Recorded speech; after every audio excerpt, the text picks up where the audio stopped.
یہ ہے کہ مختلف علاقوں سے ڈرون گرائے جانے کی اطلاعات بھی آ رہی ہیں. ابھی ہم نے گجرانوالہ سے آپ کو اپڈیٹ کیا تھا, سیالکوٹ نارووال ریجن سے بھی ایک اطلاع اسی قسم کی آئی تھی, اور پھر کراچی ملیر, لیکن وہ ابھی ذرا انڈیسائیڈڈ ہے کہ وہ ایکچولی کیا چیز ہے, تو اس پہ ہم فی الحال بات نہیں کریں گے. لیکن فخر درانی ہمارے ساتھ ہیں اور سید محمد علی ڈیفنس انالسٹ بھی ہمارے ساتھ ہیں. ان سے پہلے علی صاحب بہت شکریہ, اور فخر صاحب آپ کا بھی شکریہ. علی صاحب بتائیے گا, پاکستان نے ظاہر ہے جس طرح بھارتی جاری تھی یہ بتایا جا رہا ہے, وزیر اعظم نے 80 جہازوں کا بتایا, اس کے علاوہ بھی رپورٹس ہیں کہ 75 سے 80 جہازوں کے ذریعے انڈیا نے ہم پر وار کرنے کی کوشش کی ہے. کیا مائنڈ سیٹ تھا جس کے تحت وہ یہاں کیا کرنا چاہ رہے تھے, یا کوئی ڈرانا دھمکانا چاہ رہے تھے؟ اور یہ بھی بتائیے گا, کیونکہ ہم اس بات کو بھی علی صاحب سمجھنا چاہ رہے ہیں کہ they were airborne already, so many planes, so many fighter jets, یا پھر ریڈینس تھی ان کی, یہ بیک گراؤنڈ ذرا اس کی بتا دیں.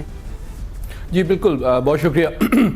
دیکھیں, میں سمجھتا ہوں کہ بہت ایک تاریخی قسم کے کانفلکٹ میں اس وقت ہم موجود ہیں, اور جس طرح آپ نے بالکل صحیح کہا, اور کل وزیر اعظم نے بھی بتایا کہ تقریباً 75 سے 80 جہاز جو ہیں وہ بھارت کی جانب سے فضا میں بلند ہوئے, اور پاکستان کی جانب سے تقریباً 27 کی فگر آ رہی ہے.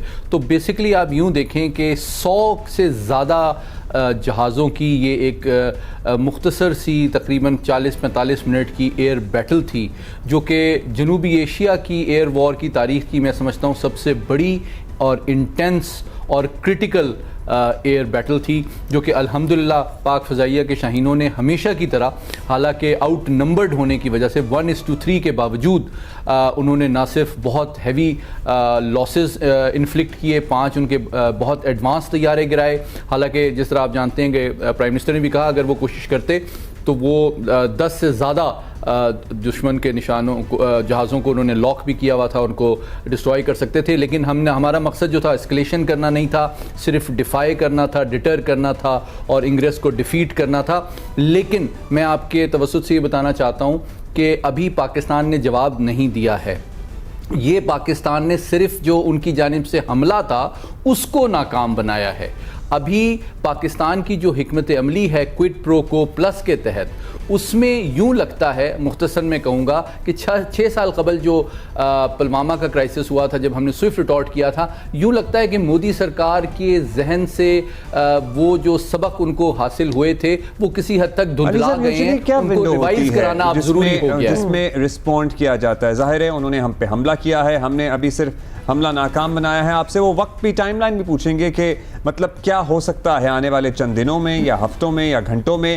فخر درانی بھی ہمارے ساتھ موجود ہیں. فخر صاحب, کیا خبریں آپ کے پاس؟ یہی بتایا جا رہا ہے, وزیر اعظم نے بھی یہی کہا کہ ہماری آرم فورسز ڈیسائیڈ کریں گی, ہماری آرم فورسز کی طرف سے بھی یہی آیا کہ اب ہم طے کریں گے کہ ہم نے آگے کیا کرنا ہے.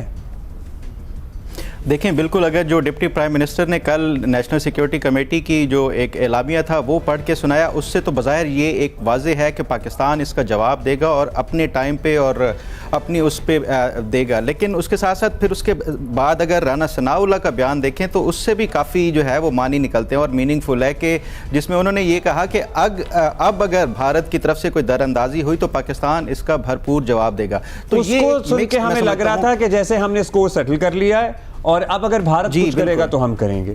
لیکن پھر وزیر دفاع کی بھی اس سے پہلے بات تھی کہ جی پاکستان کا اسٹور سیٹل کرنا باقی ہے.